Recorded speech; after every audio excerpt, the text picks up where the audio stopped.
Hey guys, welcome to my channel. It's Elena. It's great to see you again. I recently went to the thrift store and I found a sheet for $2, which is kind of an amazing deal. I thought it was super cute and I thought to myself, what could I make with this? So I made a dress. I really wanted to make a wrap dress lately, so I did it. I'm gonna show you how I did it and you can do it too. If you would like this video, and please subscribe, it would help me out a lot.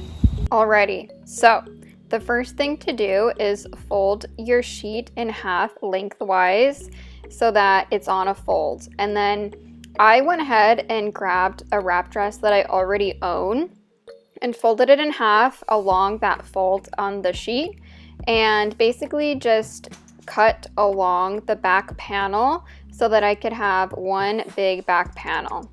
And then I spread out a front panel and cut out 2 of those as well.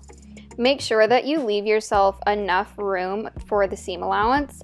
And then I went ahead and made mine longer, so I added some length to the bottom. After that, I went ahead and pinned along the shoulders and then put it on. And this looks a little bit crazy, but the fabric that I'm using to make this dress is not stretchy at all. It doesn't have a lot of give, whereas the dress that I was tracing from did. It was very stretchy, and so I gave myself a lot of extra room. So I'm basically just pinning along the sides of my waist to kind of get that shape, and then folding along the neckline to see how much I wanted to fold it in so that I could get that classic V-neck wrap look. After that, I'm just pinning where the shoulders will be. When I was cutting it out, like laying everything out, I had a hard time finding the armhole, so I just left a lot of extra fabric. Next, pull out your favorite Netflix show and a snack, and then you can begin sewing along your waistline. So just go ahead and follow the pins that you put along the waist, and that will give you kind of a good starting point. You can also go ahead and sew along the shoulders. At this point, go ahead and put it on, and then with the utmost precision, cut off the weird makeshift sleeves that you have and make armholes. Like I said, utmost precision.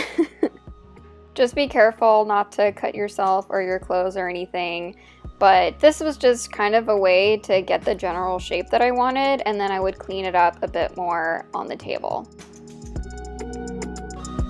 Make sure you feel super comfortable with this. Go around, throw some punches, you know, do whatever activities you normally would do in your daily life, and make any adjustments if you really have to. And then again, with very much precision, cut off any excess fabric that you have, and just be careful not to like cut any extra holes or anything. This would probably be better done on a floor with a measuring tape possibly, but I don't know. I was just in the mode. You can tell I'm very concentrated.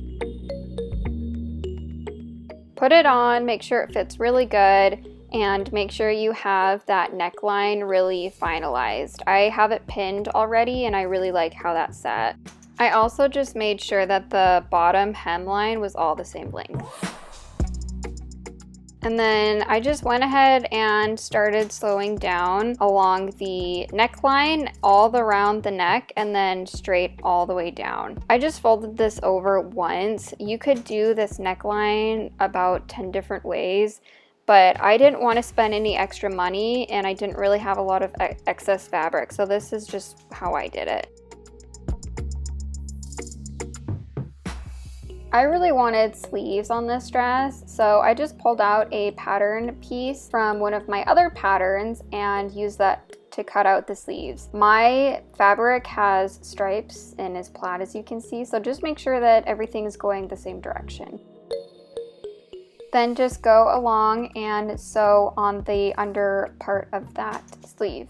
After that, I did a super long basting stitch just along the very top hump of that sleeve so that I could gather just a little bit, so that there would be a little tiny bit of a gather and a puff on the dress. And then I just went ahead and pinned that sleeve in. Make sure to match up the bottom seam of the sleeve to the side seam of your dress and it will look perfect. Then you can go and sew all the way around like normal. I am using a larger seam allowance here just because I left a lot of extra fabric room in the shoulder area. After that, I put the dress on so that I could see how long I wanted the sleeve. So I pinned it, folded it up, and that gave me an idea of how long to do it.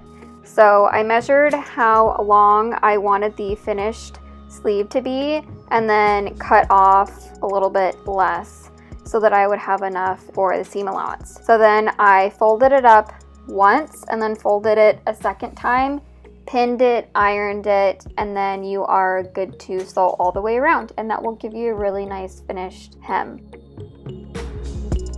Since I had the ironing board out, I just went ahead and did the same thing to the bottom of the hem on the skirt. Just folded it up twice, pinned it, and ironed it.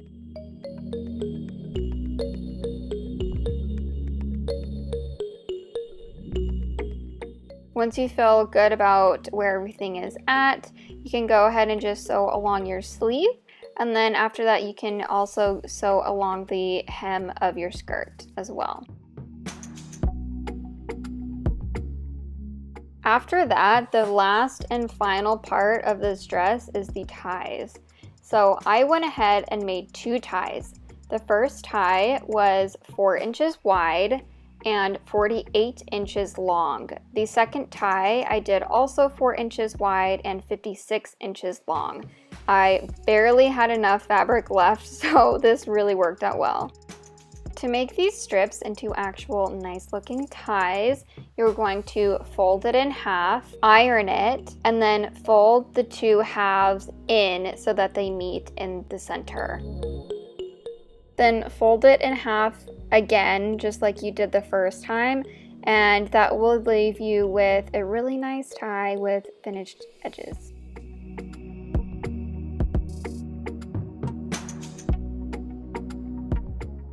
To finish both ends of the tie, you want to just open it up, fold it in maybe like a 1/4 inch, 1/2 inch, and then while it's still hot, just refold the whole tie, the length of the tie, how you'd had it before, and that will leave you with finished ends. Then you can just sew all along the end and edge of the tie all the way down. Make sure that you don't run out of bobbin thread like I always seem to. And just work your way around, pivot along each corner. So raise the foot, keep the needle down, turn, lower the foot, and keep going. To find out where you want to put the tie, I found that it was best to put the dress back on. I pinned it, and then you need to make a little hole in the side so that it has somewhere to come out of so that you can tie them both together. So just pin where you want that to be and make it parallel to where the tie is and to the floor. Pin both ties to that corner and just do a really good strong stitch. Make sure you go back and forth several times because you're going to be pulling on that a lot and you don't want it to come off. There are several ways that you can make that hole or slit in the side of your dress. One way is to just seam rip along the seam and then sew a little rectangle, but I wanted to do it the cool bougie way, so I used my handy dandy button foot and I created a buttonhole and then slashed that with my scissors, and it turned out actually really well. So this is it. This is the final dress, and if I'm being totally honest, this turned out way better than I was expecting. When I first put that scrap of fabric on me, I did not know how this was going to turn out, but this actually turned out really well. I honestly can't believe it. I made this whole entire thing for $2. I really hope you enjoyed this video and that you go and find something to make from Goodwill too. If you liked this video, please like and subscribe.